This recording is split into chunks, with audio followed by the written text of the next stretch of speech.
21 जून को 8वां अंतर्राष्ट्रीय योग दिवस है, जो कि पूरे देश भर में मनाया जाता है। लेकिन इसकी तैयारियां खासकर हमारे देश में पूरे जोर शोर से चल रही हैं।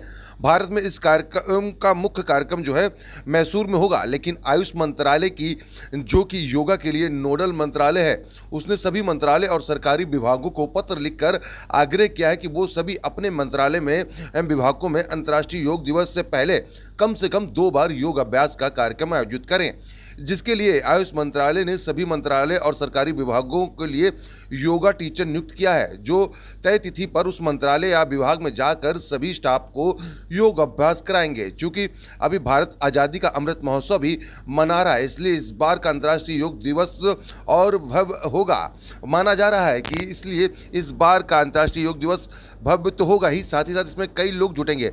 आज उसी के तहत भारत सरकार की सामाजिक एवं अधिकारिता मंत्रालय में भी योग अभ्यास का कार्यक्रम रखा गया, जिसमें मंत्रालय के सभी स्टाफ ने भाग लिया और योग टीचर के नेतृत्व में योग अभ्यास किया। योग अभ्यास में शामिल, आपको बता दें कि जिस तरीके से योग अभ्यास में सभी लोग शामिल हुए, वहीं मंत्रालय में जिस तरीके से सुबह के वक्त जो लोग पहुंचे थे सभी ने योग किया। और यहाँ पर मंत्रालय में जिस तरीके से आपको बता दें, उप सचिव राजीव शर्मा एवं सह सचिव मृत्युंजय झा ने कहा कि योग करने से शरीर में ऊर्जा तो आती है, उसके साथ साथ आत्मा भी स्वस्थ होती है। और इसी को लेकर ये योग करते हुए सभी लोग देखिए इस वक्त नजर आ रहे हैं। तस्वीरें हम आपको दिखा रहे हैं कि किस तरीके से दफ्तर के अंदर जो योग है वो किया जा रहा है। आरसू न्यूज की तमाम खबरों को देखने के लिए हमारे यूट्यूब चैनल को सब्सक्राइब करें।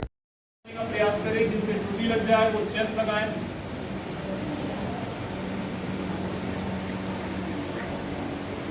धीरे से वापस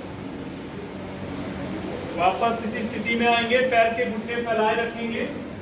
यहीं से अगला अभ्यास रहेगा उत्तान मंडूकासन। दोनों हाथ ऊपर की ओर, दोनों कोहनियां बेंड करते हुए क्रॉस करके इस पोजीशन में बैठे रहें। ये अभ्यास बहुत ही लाभकारी है जिनको सांस चढ़ने की समस्या रहती है, सीढ़ी चढ़ते समय पर हाथों को मिला लें, धीरे से आ जाएं दंडासन वाली स्थिति में। राइट पैर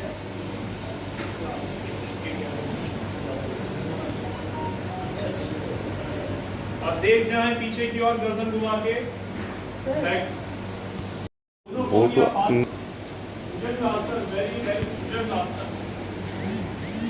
जेंटली कम बैक, वापस आ जाएं।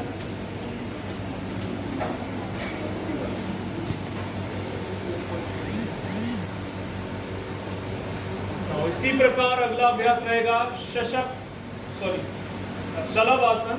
दोनों हाथों को जंघा के नीचे ले जाएं, यानी एक पैर को ऊपर उठाएंगे, पहले राइट लेग को ऊपर उठाते हुए रोक ले एक सीधी रेखा में 1.5 फीट तक। शलभासन यानी लोकस्ट पोज, टिड्डे वाला अभ्यास। यह अभ्यास आपके बैक मसल्स को, थाई मसल्स को, काफ मसल्स को टोन अप। धीरे से वापस, ठीक इसी प्रकार जेंटली कम बैक, वापस आ जाए। मकर आसन, दोनों हाथों का तकिया बनाए, बस आगे बढ़ेंगे पीठ के बल किए जाने वाले अभ्यासों की ओर। धीरे से टर्न हो जाएं अपने पीठ के बल।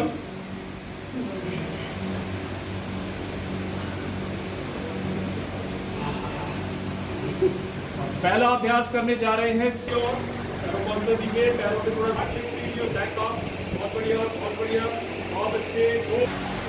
धीरे से वापस और रिलैक्स, बहुत सुंदर अभ्यास। इसी के साथ अगला अभ्यास के लिए पैरों को एक बार सीधा कर दें, दोनों हाथ की हथेली नीचे चिपका रखें, सांस को भरते हुए दोनों एड़ी पंजों को मिला के ओनली 1.5 फीट, ज़्यादा नहीं। इस पोजीशन पे जो शिवरिंग है, कंपन है पेट, जिससे आपके आसपास की चर्बी जो है वो धीरे धीरे गहरा लंबा सांस लें और खाली करें। इसी के बाद अगला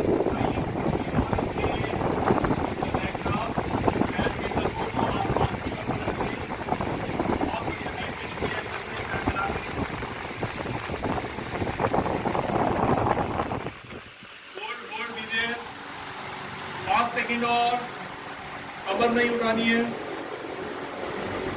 धीरे से वापस पैरों को वापस ले आए और रिलैक्स।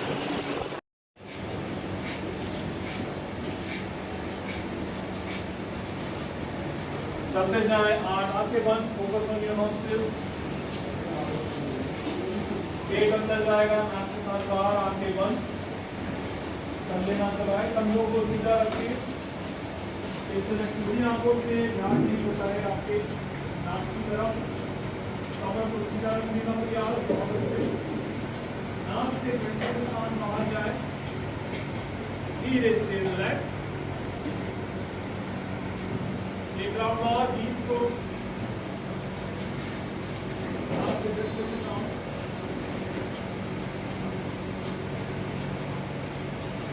आइए और फिर से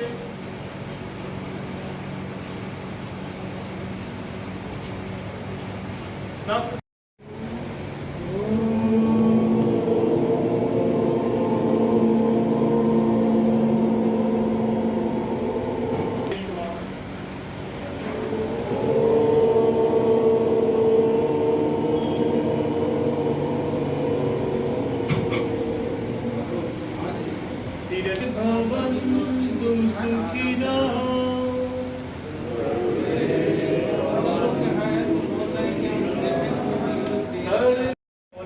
अच्छे अभ्यास को सफलतापूर्वक बनाने में आप सभी का योगदान रहा।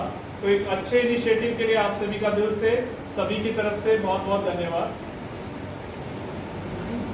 नमस्कार जी, जैसा आप जानते हैं कि 21 जून को विश्व स्तर पर योगा दिवस हम लोग मनाते हैं, किंतु इस वर्ष हम लोग भारतवर्ष की आज़ादी की 75वीं वर्षगांठ मना रहे हैं। तो उस उपलक्ष्य में 21 जून से पहले भी हर मंत्रालय को कुछ तारीखें दी गई हैं योगाभ्यास करने के लिए एवं योगा का प्रचार करने के लिए, योगा के सिद्धांतों का पालन करने के लिए। तो तदनुसार हम देख रहे हैं कि इससे पहली तारीख हमारे विभाग के हिस्से में जो आई थी, जो कि आयुष मंत्रालय ने दी थी, वो थी 20 अप्रैल की। उसके बाद आज 13 जून को हम लोगों ने फिर से अभ्यास किया और हम लोग न केवल एहसास कर रहे हैं बल्कि इस छोटे से अपने प्रयास के माध्यम से हम ये सचेतना अपने अंदर अपने जो मित्र अपने जो संबंधी लोग हैं सभी में फैलाएंगे कि योगा का शारीरिक और आध्यात्मिक एवं आत्मा के स्वास्थ्य के लिए क्या क्या लाभ हैं। जैसा कि अभी आपको हमारे जॉइंट सेक्रेटरी राजीव शर्मा जी ने बताया कि अंतर्राष्ट्रीय योग दिवस 21 जून को हम 2014 से प्रतिवर्ष मना रहे हैं और ये वर्ष जो है भारत के इतिहास में बहुत ही महत्वपूर्ण वर्ष है, क्योंकि हम आज़ादी का अमृत महोत्सव मना रहे हैं 75वीं वर्षगांठ के उपलक्ष्य में। और इस उपलक्ष्य में भारत सरकार का विभिन्न मंत्रालय विभिन्न प्रकार के कार्यक्रम आयोजित कर रहा है। आयुष मंत्रालय जो योग के संबंध में नोडल मंत्रालय है, उसने हर विभाग और मंत्रालय से यह रिक्वेस्ट किया है, उनको एक तिथि निर्धारित की है कि आप इस तिथि को 21 जून से पहले भी योग का कार्यक्रम आयोजित करें मंत्रालयों में भी। और मुझे आपको बताते हुए खुशी है कि ये कार्यक्रम सिर्फ हमारे विभाग में नहीं आयोजित हो रहा है, ये हमारे विभाग के अंतर्गत जितने भी हमारे फील्ड फॉर्मेशंस हैं, हमारे जितने भी राष्ट्रीय संस्थाएं हैं, जितने भी हमारे देश के विभिन्न भागों में हमारे कार्यालय हैं, सभी कार्यालयों में इस कार्यक्रम को हम आयोजित कर रहे हैं। और ये सर्वविदित है कि योग का महत्व बिना किसी बहस के, योग का महत्व जो है वो बिल्कुल स्थापित है कि अगर आप योग करते हैं सुबह सुबह तो उसका क्या आपको फल मिलता है, शारीरिक रूप से, आध्यात्मिक रूप से, मानसिक रूप से।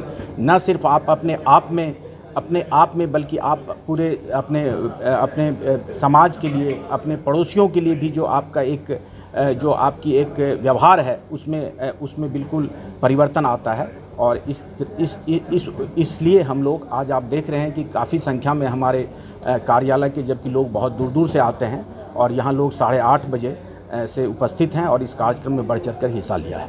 धन्यवाद। ललित गंगवाल, मैं मोरारजी देसाई राष्ट्रीय योग संस्थान आयुष मंत्रालय द्वारा नियुक्त यहाँ पर आज योग प्रशिक्षक के रूप में हूँ। ललित जी, आज यहाँ पर सबको आपने योगा सिखाया, किस तरीके से इनको ट्रेनिंग दी गई योगा?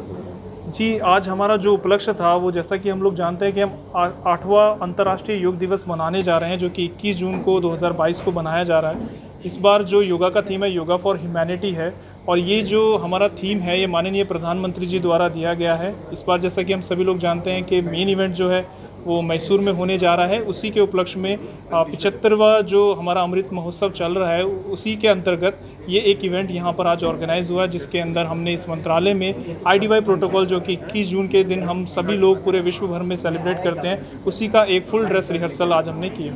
जिस तरीके से देखा जाए सुबह की दिनचर्या में योगा कितना महत्व रखता है? जी, ये बहुत ही महत्वपूर्ण है क्योंकि आप देखें कि सुबह जब शरीर सो कर के उठता है तो वो ऐसा कुछ एक्टिवेट नहीं होता है, लेकिन योगिक क्रियाओं से या सूक्ष्म व्यायाम से हम अपने शरीर को धीरे धीरे पूरे आने वाले दिन के लिए तैयार कर लेते हैं। जब शरीर एक बार खुल जाता है मॉर्निंग में तो आप उससे कैसा भी पूरे दिन भर में काम ले सकते हैं। साथ ही साथ योग के अंदर जैसे कि आप देखते हैं अन्य कई क्रियाएँ हैं, प्राणायाम है, ध्यान है, वे सारी क्रियाएँ जो हैं हमारे आने वाले दिन के लिए हमारे शरीर को री एनर्जाइज भी कर देती हैं।